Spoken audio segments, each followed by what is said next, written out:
विद्यार्थियों नमस्कार। जैसा कि आपको विदित है, हम हितोपदेश के बारे में पढ़ रहे थे और हमारा जो प्रसंग है वो ये था कि दुष्ट व्यक्ति के व्यवहार के बारे में बताया जा रहा था कि किस तरह एक मच्छर दुष्ट व्यक्ति का आचरण करता है। तो इससे पहले वाले श्लोक में हमने यही पढ़ा था और अब हम नेक्स्ट श्लोक की तरफ आगे बढ़ रहे हैं कि दुर्जनः प्रियवादी च न एतत् विश्वास कारणं मधु तिष्ठति जिह्वाग्रे हृदि हलाहलं विषम। कि दुर्जन है, दुर्जन व्यक्ति, प्रियवादी च और प्रिय बोलने वाला, दुर्जन व्यक्ति प्रिय बोलने वाला, एतत् विश्वास कारणम न, तो यह उसके विश्वास का कारण नहीं होता है। जिह्वाग्रे मधु तिष्ठति, कि जीभ के अग्रभाग पर तो मधु स्थित है और हृदय हलाहलम विषम, और जिसके हृदय में हलाहल भयंकर विष हो, तो उसका आचरण वैसा ही विरोधाभास युक्त होता है। एक बार पुनः देखिए कि दुर्जन व्यक्ति, दुष्ट व्यक्ति मधुर वचन बोलता है, यह उसके विश्वास का कारण नहीं हो सकता, क्योंकि उसका व्यवहार वैसा ही होता है जैसा कि जिह्वा अग्रे मधु तिष्ठति, जीभ के अग्रभाग पर, जीभ पर तो मधुरता हो और हृदय में जिसके हलाहल हो, भयंकर विष हो, तो ऐसा व्यक्ति जो है भयंकर परिणाम देने वाला होता है। यहाँ एक दो शब्द जो व्याकरण की दृष्टि से महत्वपूर्ण है वो हम देखेंगे कि दुर्जन है, दुष्ट है, जन है, इति दुर्जन है, कर्मधारय समास है। प्रियवादी, प्रियम वदति इति, प्रिय प्लस वद प्लस नीनी प्रत्यय। विश्वास कारणम, विश्वासस्य कारणम, षष्ठी तत्पुरुष समास। जिह्वाग्रे, जिह्वायाः अग्रे इति जिह्वाग्रे, षष्ठी तत्पुरुष।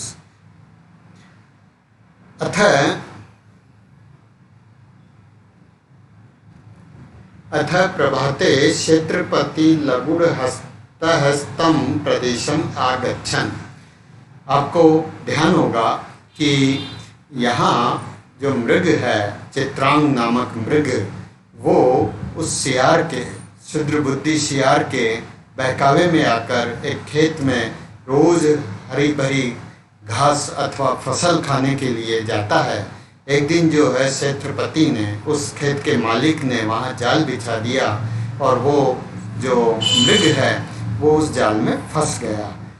तभी वो सियार वहाँ आता है, वो मृग सियार से विनती करता है कि मुझे इस जाल से मुक्त करो, किंतु वो सियार तरह तरह के बहाने बनाकर वहीं उसके मांस का लोलुप, मांस की इच्छा रखने वाला वो सियार वहीं छिपकर बैठ जाता है। और अब प्रभात के समय सवेरे क्षेत्रपति जो है मालिक, वो डंडा हाथ में लिए हुए उस खेत की तरफ आता है और वह काकेन अवलोकित, और कौवा उसको देखता है। तम आलोक्य काकेन उक्तम, उसको देखकर कवि के द्वारा कहा गया कि सखी मृग है, एक सखी मृग, मित्र मृग, त्वम आत्मानं मृतवत संदर्श्य वातेन उदरम पूरित्वा पादान स्तब्धीकृत्य तिष्ठ है। कि हे मित्र, मित्र मृग, तुम अपने आप को मरे हुए के समान दिखाते हुए, मृतवत संदर्श्य, अपने आप को मरे हुए के समान दिखाते हुए, वातेन प्लस उदरम, वायु से उदर को, पूरित्व भरकर, पादान स्तब्धीकृत, और पैरों को स्तब्ध किए हुए, तिष्ठ ठहरो, लेटे रहो। यदा अहम शब्दम करोमि, जब मैं शब्द करूं, आवाज करूं, तदा त्वम उत्थाय सत्वरम पलायिष्यसि, जब मैं शब्द करूं, आवाज करूं, तो तुम शीघ्रता से उठकर जो है पलायन कर जाना, भाग जाना। मृग है तथैव काक वचनेन स्थित है, वो मृग वैसे ही जैसा कव्य ने कहा था उसके वचनों के अनुसार स्थित हो गया। ततः क्षेत्रपतिना हर्षोत्फुल्लोचनेन तथा विदो मृग आलोकितः। इसके बाद उस क्षेत्रपति के द्वारा प्रसन्न चित्त नेत्रों से उस प्रकार पड़े हुए, उस प्रकार लेटे हुए मृग को देखा गया, मृग को देखा। स्वयं मृतोऽसि, अरे ये तो स्वयं ही मर गया। इत्युक्त्वा मृगम बंधनात् मोचित्वा पाशान ग्रहीतुं सयत्नो बभूवः। ऐसा कहकर कि ये तो स्वयं ही मर गया, ऐसा कहकर वो मृग को बंधन से मुक्त करके और पास को, जाल को सिमटने का प्रयत्न करने लगा।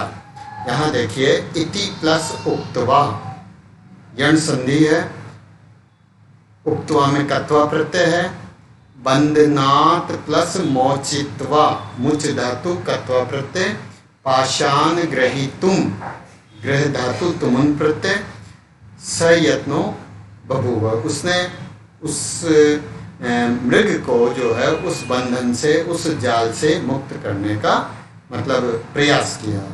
ततः काक शब्दम श्रुत्वा मृगः सत्वरम उत्थाय पलायित।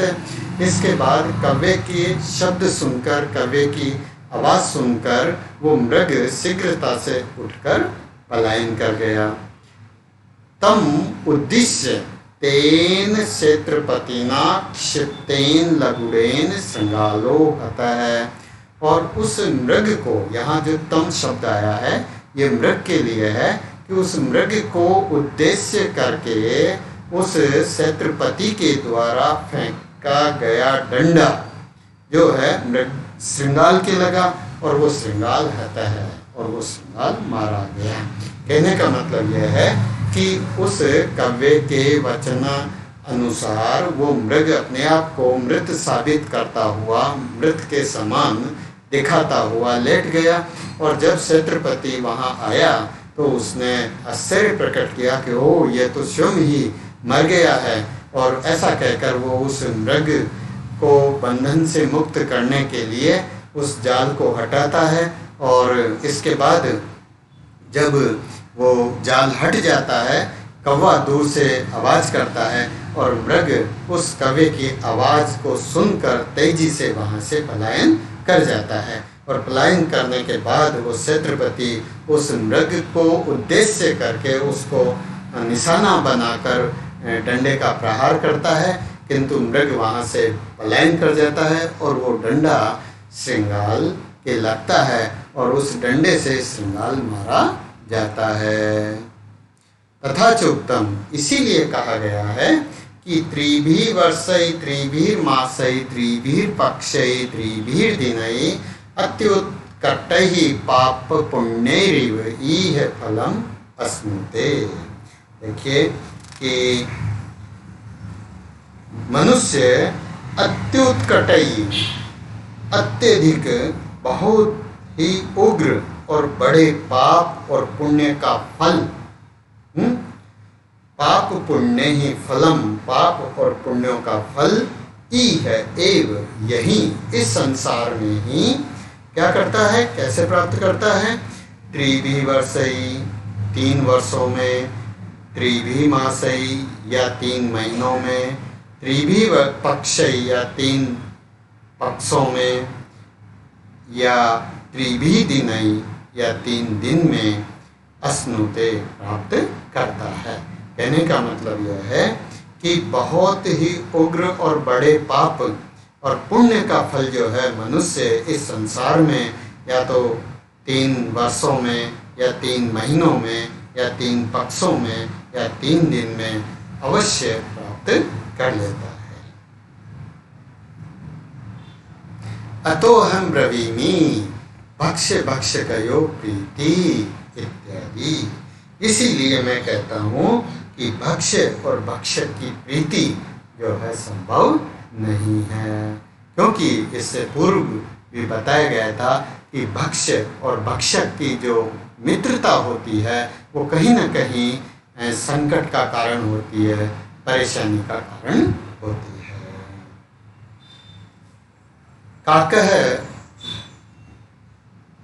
काकः पुनः है, कौवा फिर बोला कि भक्षितेनपि भवता नाहारो मम पुष्कलः त्वयि जीवति जीवामि चित्रग्रीव इव अनघः। कि हे अनघ, यहाँ जो कौवा है वो अब उस जो क्या कहते हैं इसको, जो चूहा था उस चूहे को फिर कह रहा है कि हे अनघ, भवता भक्षितेन अपि मम पुष्कलः आहार न। कि हे अनघ, हे धर्मात्मा, भवता भक्षितेन, आपके द्वारा, भक्षितेन खा लेने से भी, मम मेरा, पुष्कलः आहार न, मेरा भरपूर आहार नहीं होगा। है कि आपको भक्षितेन खा लेने से भी मेरा जो है भरपूर आहार नहीं होगा। त्वयि जीवति चित्रग्रीव इव जीवामि, और आपके जीवित रहने पर चित्रग्रीव के समान मैं भी जो है जीवित रह सकता हूँ। चित्रग्रीव जो कपोतराज था उसके समान मैं भी तुम्हारा मित्र बनकर जो है जीवित रह सकता हूँ। एक बार और देखिए कि हे अनघ, हे धर्मात्मा, भवता भक्षितेनपि मम पुष्कलः आहारः न, कि आपका भक्षण कर लेने से, आपको खा लेने से भी मम मेरा जो है भरपूर आहार नहीं होगा। और तब त्वयि जीवति, और तुम्हारे जीवित रहने पर चित्रग्रीव इव जीवामि, मैं जो है चित्रग्रीव के समान जीवित रह सकूंगा। भवता, भवत शब्द तृतीय विभक्ति एक वचन, भक्षितेन भक्ष धातु कत प्रत्यय और तृतीय विभक्ति एक वचन, जीवामि जीव धातु लट लकार उत्तम पुरुष एक वचन, जीवति जीव धातु क्षत्रिय प्रत्यय और सप्तमी विभक्ति एक वचन। अन्यच्च, और भी, तिरश्चामपि विश्वासो दृष्ट है पुण्य ही एक कर्मणाम सतामि साधु शीलत्वात् स्वभाव न निवर्तते। कि पुण्य के कर्म ने, कि पुण्य कर्म करने वाले, तिरश्चामपि पशु पक्षियों का भी विश्वास है दृष्ट है, विश्वास देखा गया है ही, क्योंकि सताम साधु शीलत्वात्, क्योंकि सताम यानी सज्जनों का, साधु शीलत्वात् कि साधु आचरण होने से जो स्वभाव है, जो प्रकृति है, वो न निवर्तते यानी नहीं बदलता है।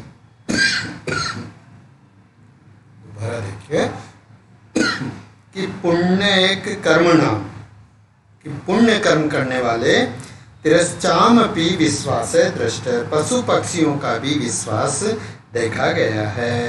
यानी क्योंकि सताम साधु शीलत्वात्, कि जो सज्जन है उन सज्जनों का साधु आचरण होने से स्वभावो न निवर्तते, यानी जो प्रकृति है वो बदलती नहीं है, क्योंकि वे प्रकृति से साधु होते हैं। यहाँ देखिए कि पुण्य एक कर्म नाम, पुण्यम एव एकम कर्मम येषाम तेषाम, दृष्ट है, दृश्य धातु कत प्रत्यय दृष्ट है, निवर्तते नी धातु और नी उपसर्ग है और वृत्त धातु है लट लकार प्रथम पुरुष एक वचन। विद्यार्थियों, आज इतना ही।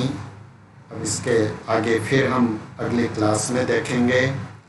मुझे विश्वास है कि आपको ये समझ में आया होगा और अब हम इससे नेक्स्ट क्लास में पढ़ेंगे। धन्यवाद।